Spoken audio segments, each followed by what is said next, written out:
So you're probably aware that most websites nowadays use the WordPress platform to run and maintain their websites.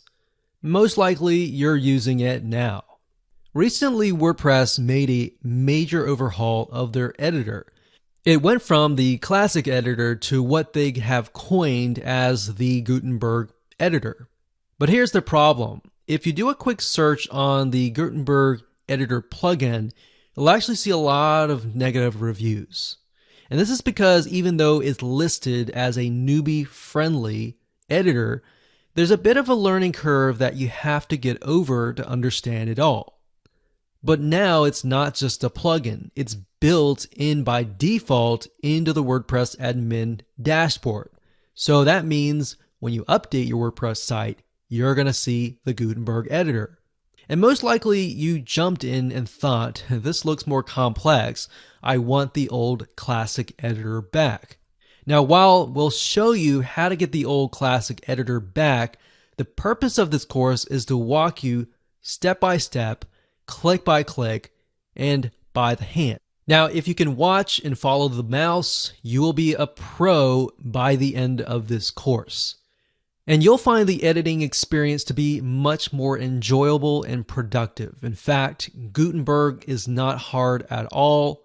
There's a little learning curve, but at the end of the day, you'll find that it's actually more dynamic.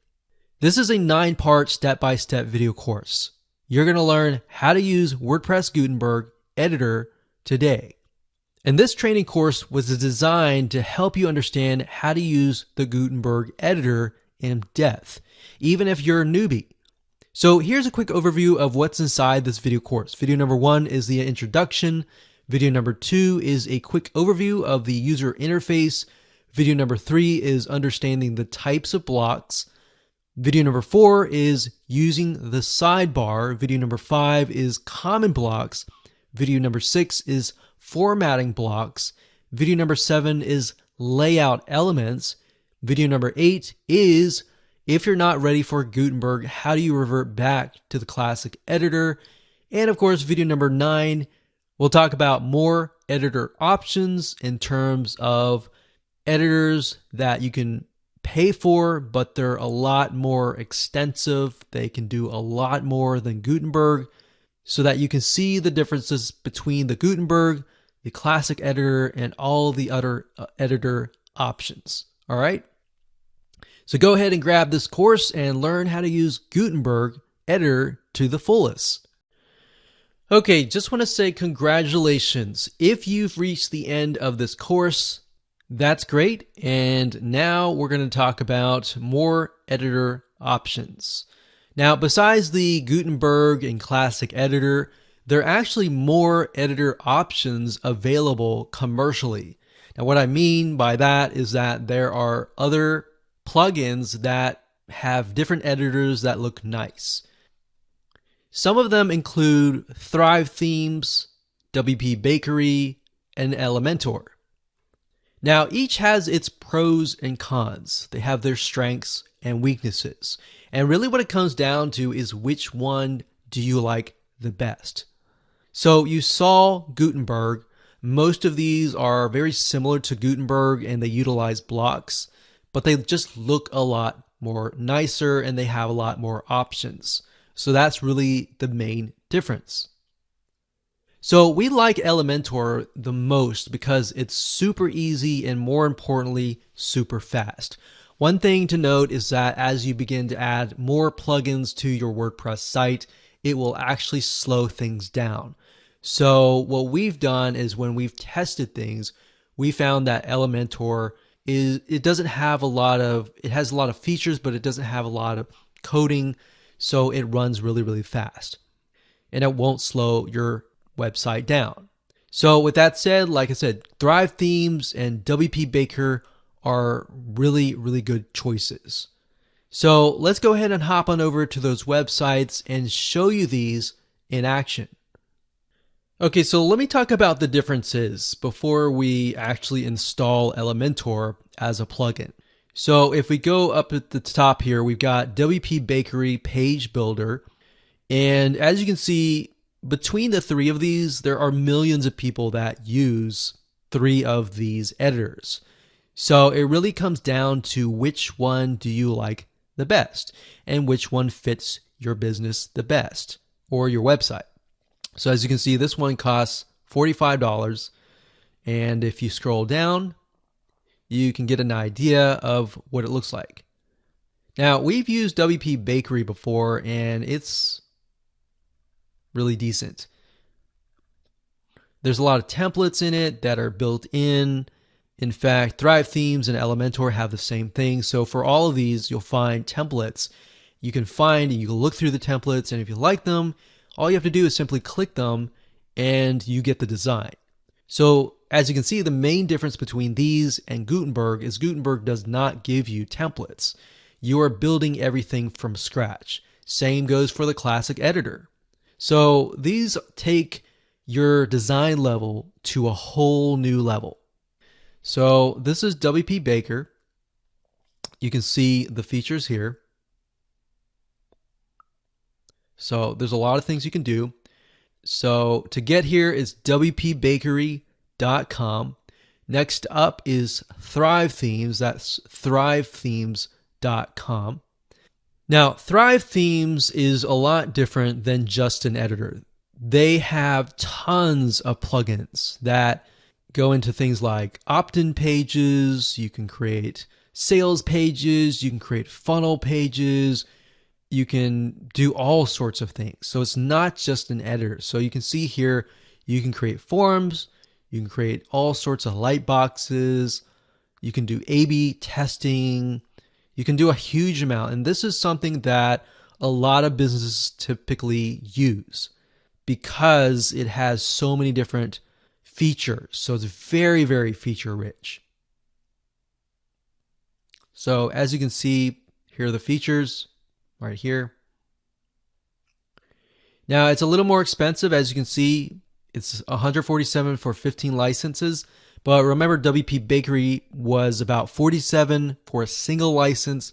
It's about $67, which is only $20 more for one license for this. And the next one is Elementor. Elementor is mainly an editor like WP Bakery or Gutenberg, but like I said, the difference is it's more similar to the WP Bakery in the sense that it is an editor, and it also allows you to pick and choose templates. And then those templates, you can click a button and then it adds it as a page. So I'm going to show you that in action. Elementor has a free download, as you can see here. But what I found is Elementor is super fast.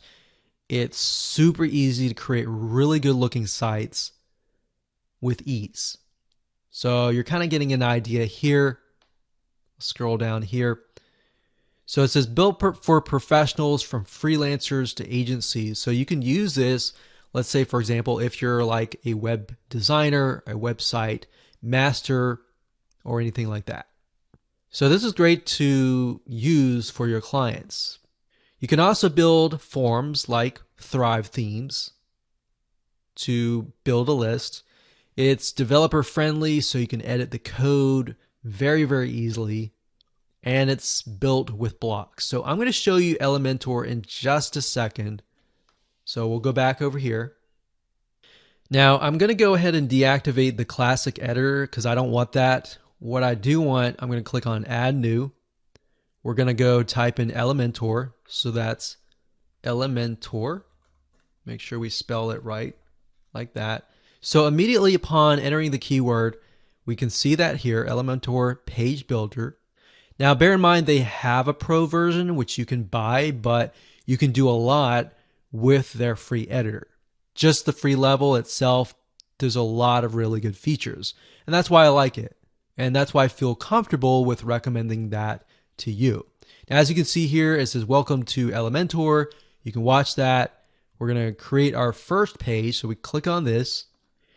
Now, what you're going to see is you're going to see your website. So if you have widgets on the right side or the left side or the header at the top, you're going to see that as well.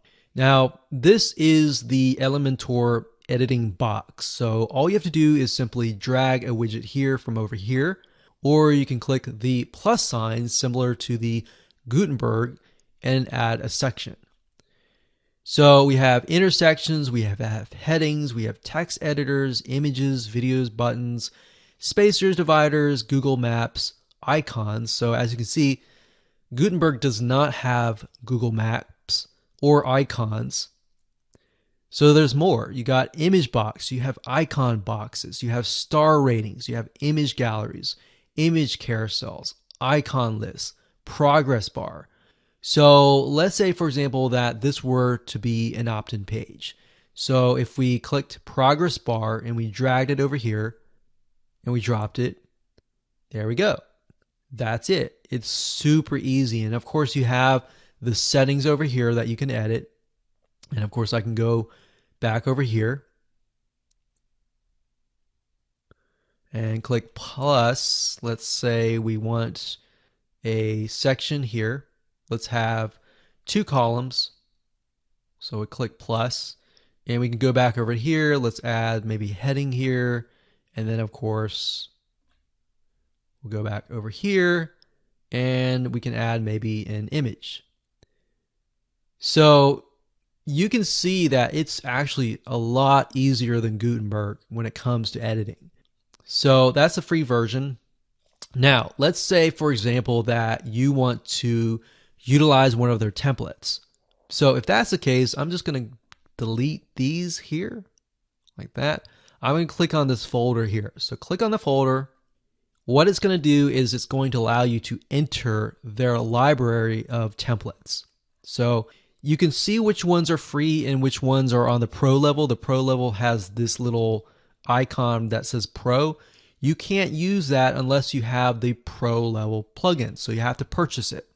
But I tell you, it's definitely worth it. Now, as you scroll down, you can see blocks actually. So blocks over here, and then we have pages over here, and then you have templates over here. So blocks essentially are different media or different blocks or areas that you can add. So for example, you can, let's say I like this, I'm going to add this, and I'm going to add this, and then I'm going to add this. So that's basically the method of blocks. It's very similar to Gutenberg. And then of course you have pages, which are the templates. So if you scroll down here, there's all sorts of really cool looking templates and designs that really can take your site to a whole new level to make it look professional.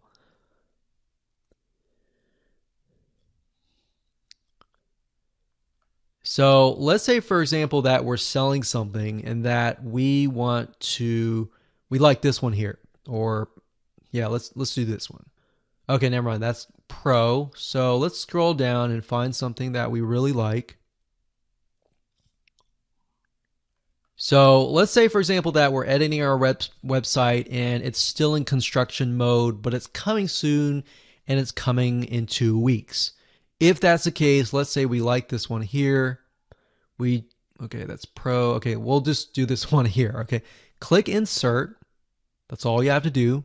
You just wait a few seconds and there you go. So it will insert that template in here and all you have to do is change the text.